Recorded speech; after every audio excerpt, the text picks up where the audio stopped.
Did you know that 17 million households in the United States experience food insecurity on a daily basis? Food insecurity is the term for lack of healthy, nutritious foods that are life essential for your body to function normally and healthy. The issue mainly occurs in impoverished areas because of low income and in the poor communities. When people don't have access to these healthy foods, and it can impact their health. This is why diabetes, high cholesterol, and high blood pressure are much more common with people who are food insecure.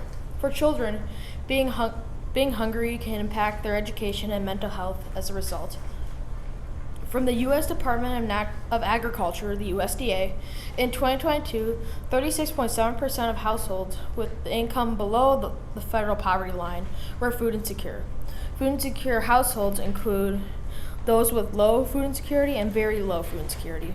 Rates of food insecurity were also substantially higher than the national average of single-parent households and for Black and Hispanic households.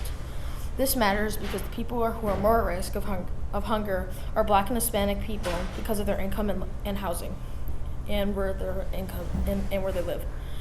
Most people donate food and other things like clothes to their pantries, but this is not enough to solve the crisis of hunger in our communities.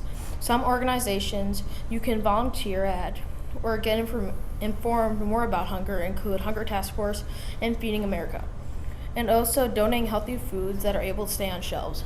If the world wasn't dealing with hunger, health issues among those who were food insecure would get drastically better as a result of eating healthy green foods. This is one of my favorite quotes told by Ron Finley, the gangster gardener. If kids grow kale, they eat kale. If they grow tomatoes, they eat tomatoes. But when none of this presents to them, if they are not shown how food affects the mind and their body, they will blindly eat whatever they put in front of them. If you want to change hunger, you need to address the topic of the children affected.